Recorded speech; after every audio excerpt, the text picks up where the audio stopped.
The day of Grandpa Marcus's wool reading started like any other day at Blackwood Books. I was perched on my usual stepladder, carefully dusting the leather-bound first editions he collected over his lifetime, when my phone buzzed with my sister Victoria's message. "Where are you? Everyone's waiting."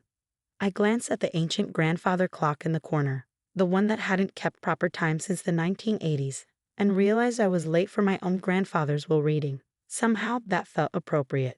I had always been the family disappointment after all. The law office was only 2 blocks away from the bookstore, but by the time I arrived, sweating in the August heat and still wearing my dust-covered apron, the rest of the family had already assembled in the conference room. Victoria, immaculate in her Prada suit, rolled her eyes at my appearance.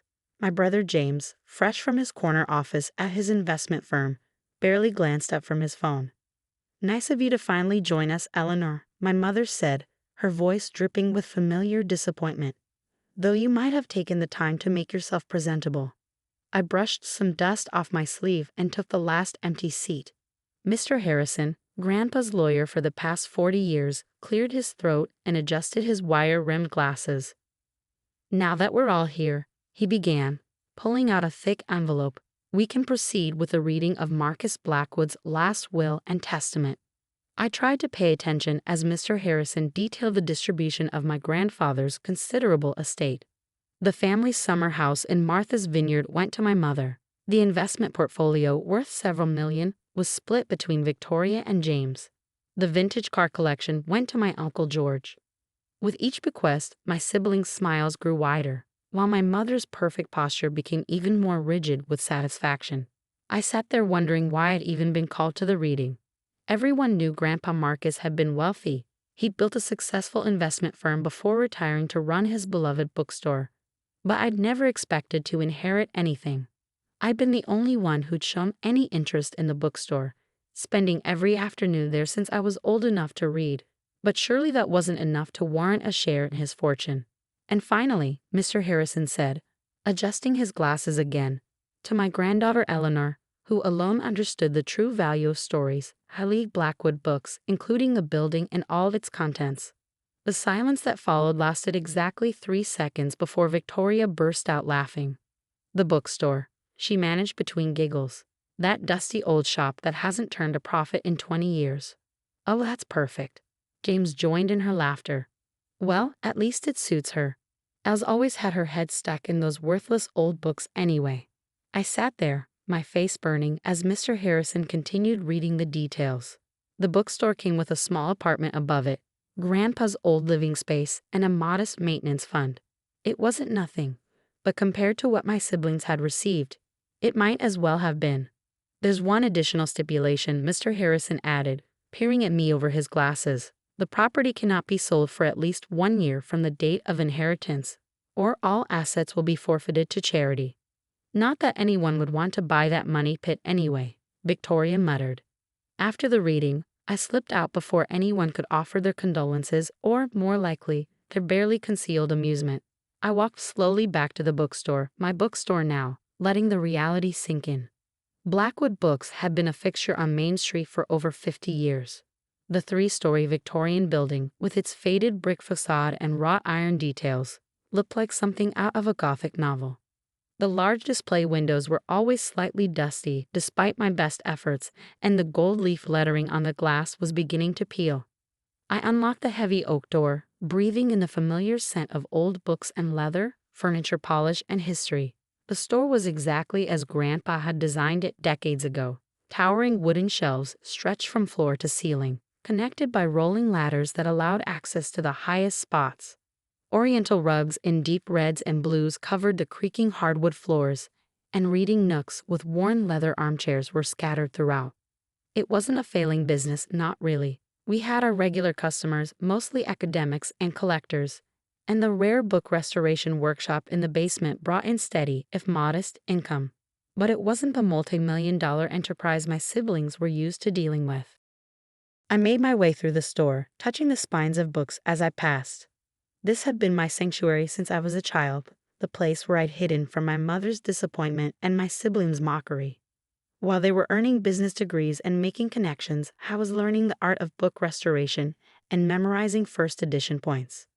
Grandpa had taught me everything: how to tell a genuine leather binding from a cheap imitation, how to date a book by its printing details, how to restore damaged pages without diminishing their value. But most importantly, he taught me that true worth couldn't always be measured in dollars and cents. I climbed the narrow stairs to what was now my apartment, each step creaking with familiar complaint. The space was exactly as Grandpa had left it, slightly cluttered but meticulously organized. Books lined every wall, interspersed with strange artifacts he collected over the years. A Victorian microscope, a collection of ancient keys, a brass sextant that looked like it belonged on a pirate ship. As I moved through the rooms, touching his things, memories flooded back. Grandpa sitting in his favorite armchair, teaching me about bookbinding. The way his eyes would light up when he discovered a rare first edition. The mysterious phone calls he'd sometimes take in his study, speaking in hushed tones about the collection. The study. I paused at its closed door, remembering how this was the one room I'd never been allowed to enter as a child. Some mysteries aren't ready to be solved, he'd always said with a wink when I'd asked why. Even after I started working at the store, even after I became his primary assistant, the study remained off limits. But now the store was mine. All of it. With trembling fingers, I reached for the doorknob. It turned smoothly, and the door swung open with a soft creak. The study was smaller than I'd imagined, with a heavy oak desk dominating the space. More bookshelves lined the walls, but these books were different from the ones downstairs. They looked older, their spines more worn, their leather bindings carrying the patina of centuries rather than decades. I approached the desk, running my fingers along its smooth surface. This is where Grandpa had spent countless hours, doing what? I'd never known. The desk drawers were locked, but I knew there had to be a key somewhere. Grandpa never threw away a key. It was one of his quirks. As I searched the room, something odd caught my eye. The bookshelf behind the desk seemed off somehow. I'd worked with bookshelves all my life, and something about the spacing wasn't quite right. Moving closer, I noticed that while all the other shelves in the room were packed tight, these books had small gaps between them, as if they'd been deliberately spaced. I pulled one of the books out, expecting resistance, but it moved smoothly, too smoothly. It wasn't a real book at all, but a hollow facade. Behind it, instead of the wooden back of the bookshelf, there was darkness. My heart pounding, I removed more of the fake books. They were all connected, moving as one piece, revealing what appeared to be a narrow door built into the wall. There was no handle, just a small keyhole that looked ancient.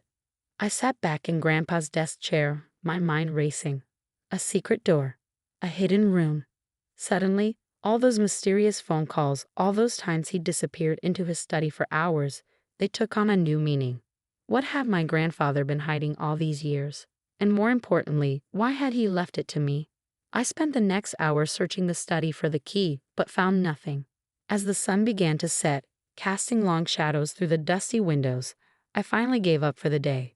I needed time to think, to process everything that had happened. That night, as I lay in Grandpa's old bed, my bed now, I couldn't sleep. The knowledge of that door, hidden just one room away, kept my mind spinning with possibilities. What was behind it? Why had Grandpa kept it secret all these years? And why had he chosen me, the family disappointment, to inherit it? I remembered something he told me once, when I was crying after Victoria had mocked my dream of running the bookstore someday. "Eleanor, my dear," he'd said, his eyes twinkling with that special light they got when he was about to share something important. Sometimes the greatest treasures are hidden in plain sight, waiting for the right person to find them. At the time, I thought he was just trying to make me feel better. Now I wondered if he'd been trying to tell me something more. I fell asleep that night with his words echoing in my mind, not knowing that the next day would reveal a secret that would change not just my life, but everything I thought I knew about my grandfather and his beloved bookstore. Morning light was streaming through the study windows when I made a breakthrough. I'd been searching for hours, going through every drawer and cabinet I could find, when I remembered Grandpa's collection of ancient keys hanging in the living room. I'd always assumed they were just decorative, another of his eccentric collections. But as I stood examining them, one key caught my eye. It was smaller than the others, made of tarnished brass, with an intricate pattern that matched the style of the keyhole in the hidden door. My hands trembled as I removed it from its hook. Could it really be this simple? Had the key been hanging there in plain sight all these years? Back in the study, the key slid into the lock perfectly. For a moment, I hesitated.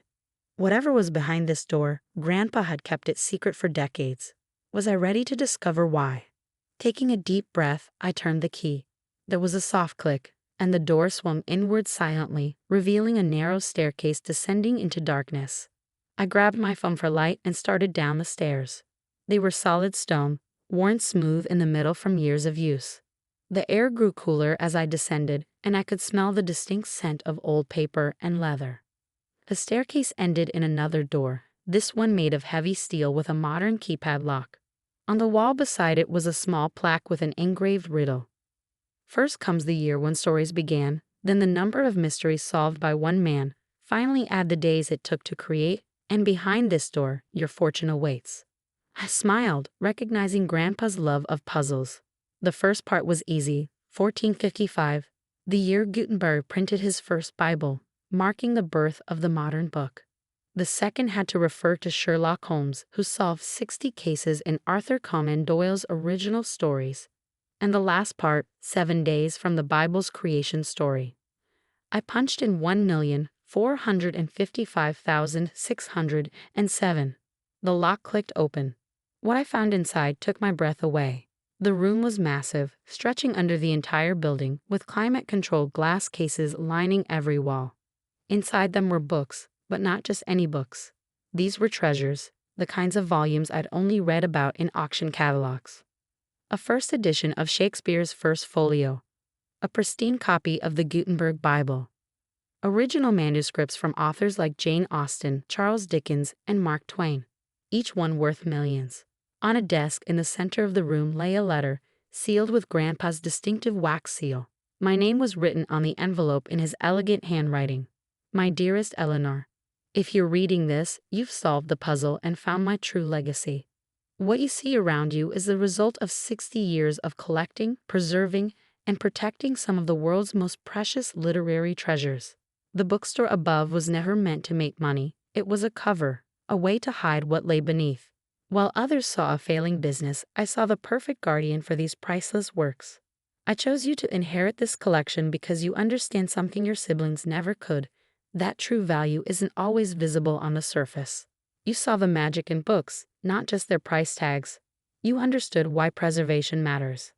The collection is worth approximately $847 million, according to the latest insurance appraisal. But its true worth lies in what these books represent. Humanity's greatest stories preserved for future generations. There's a complete inventory in the desk drawer, along with contact information for the secret network of collectors and institutions I've worked with over the years. They're expecting your call. You have 3 choices now. 1. Sell the collection and become one of the wealthiest people in the country. 2. Donate it to a major institution and receive a tax write-off that would set you up for life. 3. Continue my work, preserving these treasures and adding to the collection. Whatever you choose, know that I trust your judgment completely. You were always meant to find this room, Eleanor. It's why I made sure you grew up loving books, why I taught you everything I knew about restoration and preservation. The choice is yours now. All my love, Grandpa Marcus. P.S. The combination to the safe behind the Dickens first editions is your birthday. Inside you'll find enough cash to renovate the store and hire proper security, should you choose to continue my work. I sat in Grandpa's chair, tears streaming down my face as years of memory suddenly shifted into new perspective. All those mysterious phone calls, the times he'd disappear into his study for hours, the strange visitors who'd come after closing time. It all made sense now. My phone buzzed, Victoria calling. I ignored it. She probably found another reason to gloat about her inheritance. But now I understood why Grandpa had seemed so amused during all those family dinners where they'd mocked his failing bookstore. The next few days passed in a blur. I hired a security team, had climate control systems installed throughout the building, and began cataloging the collection properly. Every hour brought new discoveries, new treasures I hadn't noticed at first. I was examining a particularly rare Byron manuscript when the bell above the shop door chimed. Victoria sauntered in, designer heels clicking on the hardwood floor. "Still playing with your dusty old books?" she asked, looking around disdainfully. James and I were thinking, since this place is clearly failing, we might buy it from you. Turn it into something profitable. We'll even give you a fair price, say $500,000. I thought about the Gutenberg Bible downstairs, worth more than both their inheritances combined. About the Shakespeare folio that could buy a small island. About Grandpa's decades-long secret mission to preserve literary history. Thank you, but no, I said, smiling. I think I'll keep running this failing bookstore. You're making a mistake, she snapped. This place is worthless. I walked her to the door. Maybe to you. But I've learned that worth isn't always visible on the surface. Grandpa taught me that. After she left, I went downstairs to the secret room, my room now. Surrounded by humanity's greatest literary treasures, I finally understood why Grandpa had chosen me. My siblings had inherited money, but I had inherited something far more valuable. A purpose. I took out my phone and called the number Grandpa had left for his network of collectors. It was time to continue his work, to preserve these treasures for future generations. After all, some inheritances aren't measured in dollars, but in the stories they let us tell. And my story, it was just beginning. The next morning, I opened the bookstore as usual. To the outside world, nothing had changed. It was still the same dusty old shop with creaking floors and slightly cloudy windows. But now I shared Grandpa's secret smile, knowing that sometimes the greatest treasures hide in plain sight, waiting for the right person to find them. Victoria still calls sometimes, trying to convince me to sell. James sends business proposals for modernizing the space. My mother stops by occasionally, lamenting my choice to waste my life among dusty old books. But at night, when the store is closed and I descend those stone steps to check on my real inheritance, I know I made the right choice. Because some things, like the magic of storytelling, the weight of history in your hands, and the trust of a grandfather who saw your true worth, are absolutely priceless.